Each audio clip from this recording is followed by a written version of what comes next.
জীবনে যদি কখনো দেখেন কাছের মানুষ দূরে সরে যাচ্ছে, বেঈমানি করছে, দুই নম্বরই করছে, চোখ উল্টাই ফেলছে, আপনি বুঝে নিবেন আল্লাহ তাআলা আপনাকে দুনিয়ার আসল চিত্র দেখাচ্ছে।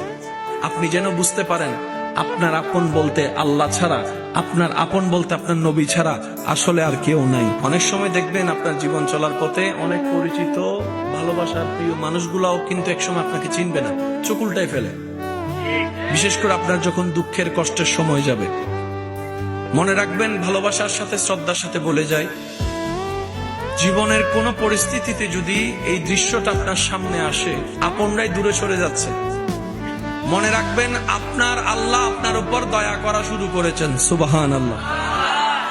ওই বিপদ থেকে আপনি যাদের সাপোর্ট নিয়ে উঠতে চাচ্ছেন, রব চাচ্ছেন আপনাকে কেউ না করুক সাপোর্ট, আপনার আল্লাহ স্বয়ং আপনাকে সাপোর্ট করতে চাচ্ছে বলেই মানুষকে দূরে সরাই দিচ্ছে। সুবহানাল্লাহ।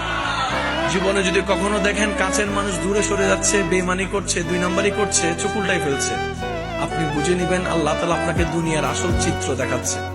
আপনি যেন বুঝতে পারেন আপনার আপন বলতে আল্লাহ ছাড়া, আপনার আপন বলতে আপনার নবী ছাড়া আসলে আর কেউ নাই, আসলে কেউ নাই, আসলে কেউ নাই। আপনার ভালোবাসার অধিকার পাওয়ার একমাত্র আল্লাহর আছে, স্রষ্টা হিসেবে নবীর আছে। আপনার উম্মত হিসেবে আপনি ভালোবাসবেন আপনার নবীকে, আপনি আল্লাহকে ভালোবাসবেন, আপনার নবীকে ভালোবাসবেন। এই বুঝটা দেওয়ার জন্য আল্লাহ অনেক সময় দুনিয়ার এই বাস্তবতা আমাদের সামনে এনে দেয়। আল্লাহ তাআলা আমাদের সবাইকে বুঝার আমল করার তৌফিক দান করুক। আমিন।